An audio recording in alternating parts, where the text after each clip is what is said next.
Eh bien salut tout le monde, c'est AZK. Aujourd'hui je voulais vous parler un petit peu de l'airdrop de ZKFR. Je le trouve assez original puisqu'il y a une grosse partie de cet airdrop qui est autour des frais de transaction.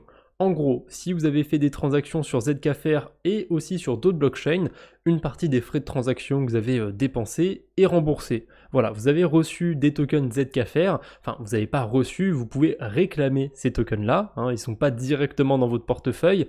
Donc bien évidemment, pour récupérer ces tokens, il va vous falloir des USDC sur la blockchain ZKFR parce que c'est les USDC qui servent à payer les frais de transaction. Pour une fois qu'ils n'ont pas choisi l'Ethereum, je connais pas spécialement l'écosystème de ZKFR et il est assez récent, il n'y a pas grand chose à faire dessus, mais pour une fois qu'on ne paye pas les frais en Ether, qu'on paye les frais en USDC, je trouve que c'est pas trop mal. Ça évite d'avoir une valeur, une crypto dont la valeur s'apprécie ou se désapprécie avec le temps. Avoir des stablecoins, ça permet d'avoir des frais plus prévisibles et je préfère voir ça. Alors il faut quelque chose comme 70 centimes d'USDC, enfin 70 centimes de dollars pour réclamer cet airdrop si je dis pas de bêtises, et il vous en faudra forcément un petit peu plus pour ensuite vendre cet airdrop, etc. Donc bridger une petite dizaine d'USDC, ça devrait faire l'affaire.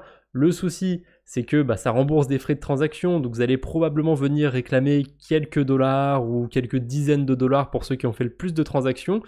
Donc si vous avez quelques centaines de tokens à réclamer, ça peut valoir le coup, mais si vous avez 100, 200 tokens à réclamer au grand max, c'est peut-être pas l'idée du siècle d'aller réclamer cet airdrop parce que ça vaut trop peu en fait pour ce que vous pouvez en toucher.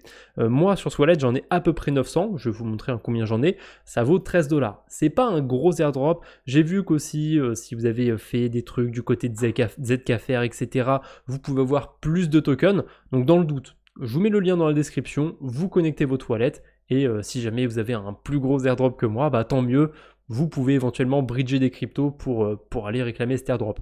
D'ailleurs, je vous parle de bridger, etc. Les deux bridges que je vous conseille, c'est Maison Finance, je vous le mettrai en description, je l'utilise souvent, et All2. Si j'y pense, je vous le mettrai aussi en description.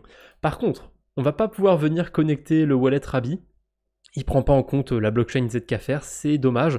Du coup, je me suis rabattu sur MetaMask, je me suis mis sur un navigateur que j'ai pas l'habitude d'utiliser, et c'est pour ça qu'il y a des bandes blanches sur la vidéo. Désolé, j'avais la flemme de réadapter la taille de l'écran, donc je connecte ma petite ledger, et voilà, moi j'ai 941 tokens que je peux venir claim, j'ai bridgé un petit peu du SDC, donc je vais pouvoir venir les réclamer. Alors, c'est une signature, donc là pour l'instant, le claim c'est une signature, ça me coûte même pas de frais de transaction, donc ce que je vous ai dit, les 70 centimes, ça aurait été pour swapper les ZKF a priori. On va voir ça, j'attends que la petite signature passe, que la transaction se passe, on va voir. Est-ce que je vais récupérer les ZKF tout de suite? Parce que je vous avoue que je n'ai pas plus creusé que ça cet airdrop, j'ai vu qu'il était tombé sur l'adresse de la chaîne YouTube, donc j'en profite. Je fais ma petite vidéo pour aller le réclamer. Est-ce qu'il fallait des frais ou pas pour le réclamer? Je pense pas, j'ai pas l'impression. Je pense que la signature va faire le taf. Et c'est quelqu'un qui avait dit sur le groupe Discord justement que ça coûtait à peu près 70 centimes, mais ça devait être pour faire le swap, pour aller les vendre à mon avis. Si j'essaye de passer par là. Ah, non, là j'ai une deuxième transaction qui s'est ouverte et ça me coûte bien autour de 70 centimes. Donc là c'est pour réclamer mes tokens. Hop, je peux signer sur ma ledger. Et d'ailleurs, maintenant que j'y suis, je vais enchaîner avec ça. SideSwap, c'est le protocole, le DEX du coin.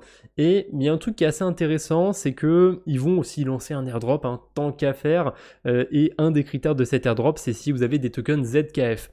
Donc, j'ai l'impression qu'il y a des gens qui essayent de farmer cet airdrop parce que le token de ZKF de base, il valait 1 centime ou un peu moins d'1 centime. Maintenant, il vaut à peu près 1,5 centime. Bon, c'est pas si mal, il s'est apprécié. Je pense qu'il y a des gens qui ont acheté des tokens ZKF pour justement spéculer sur d'autres airdrops par la suite, SideSwap, peut-être d'autres protocoles. Mais moi j'ai peur que justement, au moment où SideSwap lance son airdrop, au moment où on est sûr qu'ils ont pris la snapshot, il y a plein de monde qui vont aller vendre les tokens ZKF qu'ils ont achetés, et ils risquent de dumper assez fort. Après, on a la hype des airdrops en ce moment, il y a plein de tokens qui ont été lancés, qui ont très bien performé après leur airdrop. Je pense forcément à Celestia en disant ça. Donc est-ce que ça va se passer pareil pour ZKFR? J'en sais rien. Le token, j'ai vu qu'il y avait une dimension où on pourra aller le staker plus tard, je sais pas s'il a un grand intérêt. La blockchain, elle n'est pas ultra populaire non plus pour l'instant, donc moi personnellement j'ai pas envie de garder les tokens. Voilà, c'est peut-être une erreur, peut-être que je devrais les garder un petit peu, en plus je pourrais optimiser, récupérer l'airdrop de SideSwap plus tard. Je sais pas, je suis pas ultra convaincu par le projet, donc c'est mon problème, hein. Si l'airdrop s'apprécie, tant pis pour moi, s'il s'apprécie pas, tant mieux pour moi, j'aurais bien fait de le vendre. En tout cas, c'est ce que je comptais faire dans la vidéo. Ok, juste le bouton suivant qui voulait pas s'afficher. Donc je vais juste faire le swap, ensuite je vais pas prendre la peine de rebridger vers une autre blockchain ou quoi que ce soit. Je vais peut-être garder mes USDC sur ZKFair pour l'instant, on sait jamais s'il y a 2-3 trucs à faire. ZKFair, des trucs à faire, vous avez le petit jeu de mots, c'était pas intentionnel. Je vais garder mes USDC ici, on sait jamais. Et voilà, si jamais j'ai besoin de les bouger, je les rebougerai plus tard, c'est pas très dérangeant. Voilà, j'aurai à peu près 18-17 USDC sur la blockchain ZKFair. Alors c'est quand tu veux par contre le protocole pour me faire swapper mes tokens. Je suis pas patient donc je quitte, je reviens. Et d'ailleurs vous voyez que j'ai fail. En fait de base je savais pas que les frais étaient en USDC, du coup j'ai bridgé un tout petit peu d'Ether. Bon, c'est pas très grave, j'ai un petit peu d'Ether. Je me débrouillerai, je les renverrai aussi ailleurs, c'est pas très grave. Donc là je voulais juste swapper mes ZKF. A priori c'est un petit peu... c'est une petite expérience, cette blockchain ZKFair. C'est pas non plus l'expérience la plus lisse, la plus smooth que j'ai eue sur la DeFi.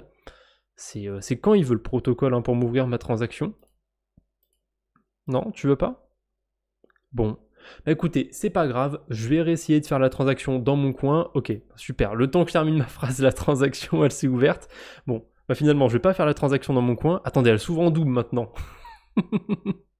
Je vais valider la transaction sur ma ledger. Normalement, ça devrait être passé, voilà. Bon, c'était un petit peu chaotique cette expérience sur ZKFair, mais là, il n'y a pas de cut, vous voyez, je vous ai rien caché. C'est pas... L'expérience utilisateur, pour l'instant, elle n'est pas incroyable, je trouve, sur cette blockchain. Mais bon, si vous avez utilisé Polygon ZKVM, si vous avez utilisé d'autres Layer 2, ça vaut le coup d'aller voir si vous êtes éligible. Voilà, je vous mettrai tous les liens qu'il faut en description, je vous embête pas plus. On se retrouve bientôt, j'espère. D'ici là, portez-vous bien. Salut tout le monde!